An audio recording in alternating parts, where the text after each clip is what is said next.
بسم اللہ الرحمن الرحیم۔ تمام ناظرین اور سامعین کو حسنین خان کا خلوص بھرا سلام۔ میں ہوں حسنین خان اور آپ دیکھ رہے ہیں 14 ستارے یوٹیوب چینل۔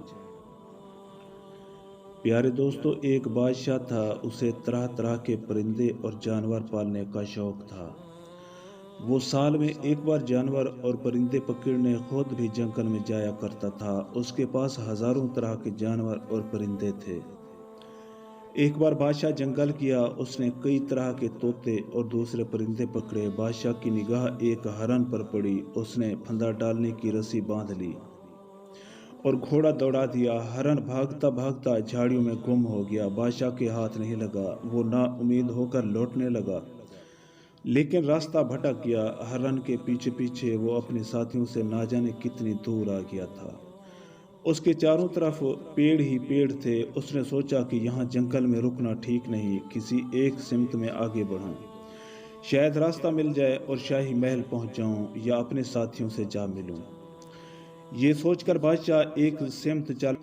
بادشاہ کو چلتے چلتے بہت دیر ہو گئی، مگر کوئی راستہ اب تک نہیں ملا تھا۔ سورج بھی غروب ہو چکا تھا، لیکن سورج ڈوبنے سے پہلے بادشاہ کو ایک پگ ڈنڈی مل گئی۔ وہ گھوڑا موڑ کر پگ ڈنڈی پر تیزی سے چلنے لگا۔ کچھ دوری پر اسے اجالا نظر آیا۔ بادشاہ اسی طرح بڑھتا گیا۔ قریب پہنچنے پر اس نے دیکھا کہ ایک جھونپڑی کے آگے ایک کسان اور اس کی بیوی بیٹھے ہوئے تھے۔ کسان بادشاہ کو دیکھ کر حیرت میں پڑ گیا، ہکلایا اور بولا کہ جہاں پناہ آپ یہاں؟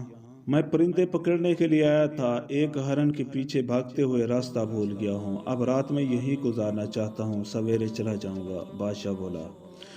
کسان بے چین ہو کر بولا کہ جہاں پناہ یہ سب آپ ہی کا دیا ہوا ہے، مگر آپ یہاں کیسے ٹھہریں گے؟ میرے پاس تو ایک اچھا بستر بھی نہیں ہے۔ تو کیا ہوا؟ بادشاہ نے کہا، اگر میں کسان ہوتا تو کیا شاہی محل کے ملائم بستروں پر سوتا؟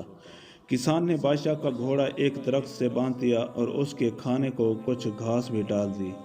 بادشاہ نے آگ تاپتے ہوئے کسان سے پوچھا، تمہارا نام کیا ہے؟ میرا نام کلوا ہے جہاں پناہ۔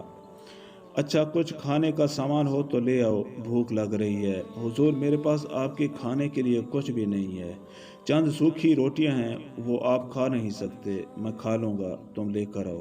کسان حیرت زدہ سا صبح کی بنی ہوئی روٹیاں لے آیا۔ بادشاہ نے روٹی کھا کر پانی پیا اور اللہ کا شکر ادا کیا۔ تھکاوٹ کی وجہ سے اسے جلد ہی نیند آ گئی۔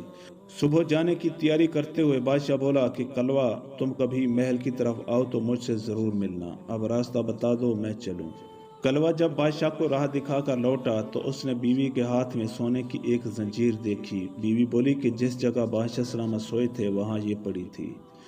کسان نے بیوی کے ہاتھ سے زنجیر لے لی اور بولا کہ جلدی سے 2-4 روٹیاں بنا دو، میں ابھی شاہی محل جانا چاہتا ہوں۔ کیوں؟ آئی ہوئی دولت کو کیوں ٹھکراتے ہو؟ اس کی بیوی بولی، ہم نے کوئی چوری تھوڑے ہی کی ہے، اسے بیچ کر آرام کی زندگی گزاریں گے۔ کلوا نے زنجیر کو الٹ پلٹ کر دیکھا، اس میں ایک چمکدار ہیرا بھی لگا ہوا تھا۔ بیوی کی بات سن کر وہ غصے سے بولا کہ اپنی زبان کو لگام دو، یہ زنجیر تیری محنت کی کمائی کی ہے یا میری محنت کی کمائی ہے؟ میں اسے ضرور واپس کرنے جاؤں گا، اب مزید کچھ بولنے کی ضرورت نہیں، چپ چاپ روٹیاں بنا دو۔ اسی دن شام تک کلوا شاہی محل پہنچ گیا۔ پہرے دار نے اسے صدر دروازے پر ہی روک دیا، وہ اسے اندر جانے نہیں دینا چاہتا تھا۔ اس نے پہرے دار کی بہت خوشامد کی، آخر میں اس نے کہا کہ اچھا، مجھے اندر مت جانے دو، بادشاہ سلامت سے اتنا کہہ دو کہ کل شام والا کلوا آیا ہے۔ پہرے دار مان گیا اور اس نے خبر اندر بھجوا دی۔ فوراً ہی کلوا کو اندر بلوایا گیا۔ کلوا نے فرشی سلام کرنے کے بعد زنجیر بادشاہ سلامت کے سامنے رکھ دی۔ بادشاہ بہت خوش ہوا اور کلوا سے بولا، میں تمہاری ایمانداری سے بہت خوش ہوں، یہ زنجیر میں نے جان بوجھ کر چھوڑی تھی۔ جی حضور، جان بوجھ کر؟ ہاں، میں تمہاری ایمانداری کا امتحان لینا چاہتا تھا، تم کامیاب ہو گئے ہو، اس لیے انعام کے مستحق ہو۔ دیکھو، ایسا ہے کہ شاہی محل میں ایک خزانچی کی ضرورت ہے، میں تمہیں اس عہدے پر رکھنا چاہتا ہوں، کیا تمہیں منظور ہے؟